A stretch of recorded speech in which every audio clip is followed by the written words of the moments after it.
हम दो सना उसी को जो जात जावेदानी, हम सर नहीं है उसका कोई न कोई सानी।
सभापति महोदय, मंचासीन वरेण्य अतिथिवृंद, सभा सज्जन मंडली, पर्दा डुआल ओ दूर रही शुणुथिबा मोर लगिना उदासरात माने तथा कारणवशत जलसा का न आसी पारि घरे रही शुणुथिबा मोर वयोज्येष्ठ मुरब्बी अंसार ओ खुदाम भौणी भाई माने अस्सलामु अलैकुम व रहमतुल्लाहि व बरकातुहू।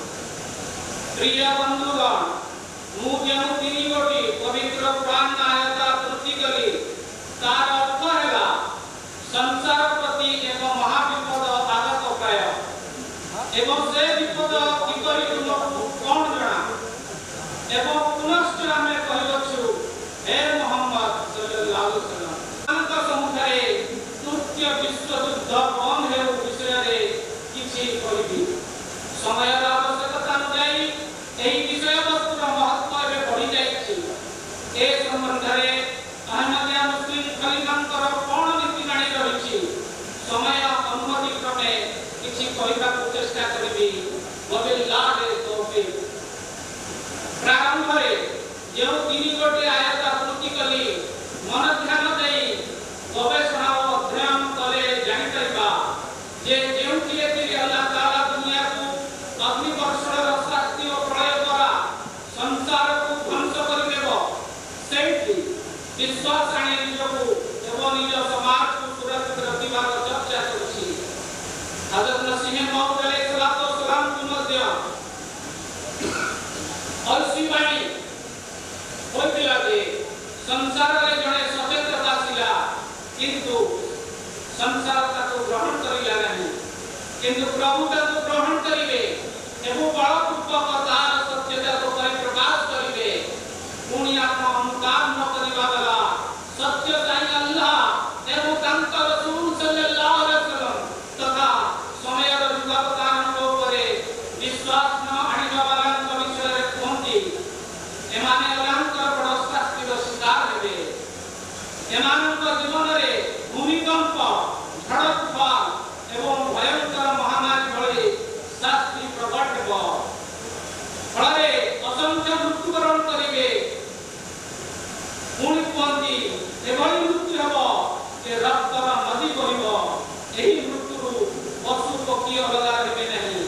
पृथ्वी पृष्ठरे एभଳି भयावह ध्वंस आसिब कि मनुष्य सृष्टि हेबा दिन ठाରୁ ए पर्यंत एपरि ध्वंस आसी नथिब। बहु स्थान एवं एपरिकी तଳोତ୍ତର ହୋଇଯିବ, ଯେପରିକି ସେଠି କେବେ ହେଲେ ଜନବସତି ନଥିଲା। ଏହା ସହିତ ପୃଥିବୀ ପୃଷ୍ଠରୁ ଏବଂ ଆକାଶରୁ ମଧ୍ୟ ବିଧ୍ୱଂସକାରୀ ପ୍ରଳୟ ସୃଷ୍ଟି ହେବ। ତେବେ ଯାଇ ପ୍ରତ୍ୟେକ ଜ୍ଞାନୀ ଗୁଣିଙ୍କ ପାଇଁ ଏହା ଏକ ଅସାଧାରଣ ଘଟଣା ଘଟିଯିବ। ଭୂଗୋଳ ଏବଂ ଦର୍ଶନ ଶାସ୍ତ୍ର ପୁସ୍ତକର କୌଣସି ପୃଷ୍ଠାରେ ସେମାନଙ୍କର ଠିକଣା ମିଳିବ ନାହିଁ। ତେବେ ସେ ସମୟରେ ମଣିଷ ମନରେ ଏକ ଭୟ ସୃଷ୍ଟି ହେବ कि ये कौन हेउछि। अनेक व्यक्तिको ग्राही पाइबे एवं अनेक मृत्युवरण करिवे। से समय में सन्निकट एवं मु देखुछि कि से विपत्ति फाटक पाखକୁ आसी जाइछि। दुनिया में प्रलय देखिब। अंतिम युगर प्रवर्तक प्रतिशुद्ध अवतार ओ मसीह तथा अहमदिया मुस्लिम संप्रदायर प्रतिष्ठाता हजरत मिर्जा गफ्फार मोहम्मद अलैहिस्सलातु वस्सलाम विश्व समाज को महाविश्व युद्धर चेतावनी देई कहते, हे युद्ध तू मध्य शांति रे रहू, हे एशिया तू मध्य निरापद रहू, हे द्वीपपुंजवासी कौन कृत्रिम ईश्वर तुमको साहाय्य करिले नहीं। मु महानगरी सब टळी पड़ुथिबार देखि पारुछि ओ आबादी वस्ती को परित्यक्त ओ अनाबादी अवस्था रे देखि पारुछि। परमेश्वर बहु समय धरी नीरव रहिले एवं तांक सम्मुखरे विभत्स ओ घृत कार्य करागला, किंतु से बाक्स्मृति करे नाही। वर्तमान से निजर दोषयुक्त मुखमंडल देखाइले। जार कान अछि से सुनु जे समय एबे आउ बेसी दूर नाही। मु यथासाध्य प्रयास करिछि जे प्रभुଙ୍କ शांतिप्रद छाया तळे समस्तଙ୍କୁ एकत्रित करिबि। पुଣି ଏହା ଜରୁରୀ ଥିଲା जे नियतिर विधान अवश्य पूर्ण हेउ। मु निराट सत्य करुछि जे देशर नूतन परिवर्तन मध्य निकटतर होई आसुछि। महांत युग तुमर चक्षु सम्मुखरे महाचक्रवात जनित बन्यार तांडव भଳି दृश्य आसिब। लूट भूमिर घटना तुमे निजर नेत्रे चरम व्यभिचारर कुपरिणाम स्वरूप एड्स महामारीर भयावहता देखि पाइब। किंतु परमेश्वर प्रकोप साधन रे मंथरवती को पसंद करती। एणु अनुताप कर फलरे तुम प्रति दया करा जाय करिब। हकीकत रही वाणी सदाय खंड 22 पृष्ठ 268 प्रिय श्रोतागण, मु प्रथमे तुरे कार्य जो आयत पढ़ी सुनाई तार व्याख्या करी हजरत मिर्जा बशीरुद्दीन महमूद अहमद तृतीय खलीफा अल मुस्लिम मौऊद रज़ियल्लाहु ताआला अन्हु कहते अल कारियातु विभल्लित प्रलय जहाँ कौनसी अवतार का नबी रसूल का सत्यतार बलिष्ठ प्रमाण पाई आसिता है। जेतेबेले लोकमाने अल्लाहଙ୍କ प्रेरित अवतारଙ୍କ କଥା ଶୁଣନ୍ତି ନାହିଁ, आध्यात्मिक क्षेत्र रे सोई रहନ୍ତି, अल्लाह ठक ठक करी ताकू खाइबा पाए किछि शास्ति देखाए। सेही आध्यात्मिक ठक ठक द्वारा सेमाने आध्यात्मिक दिगरु शिखाନ୍ତି एवं अवतार रसूलଙ୍କ କଥା को सुनिबा पाए ध्यान दियନ୍ତି।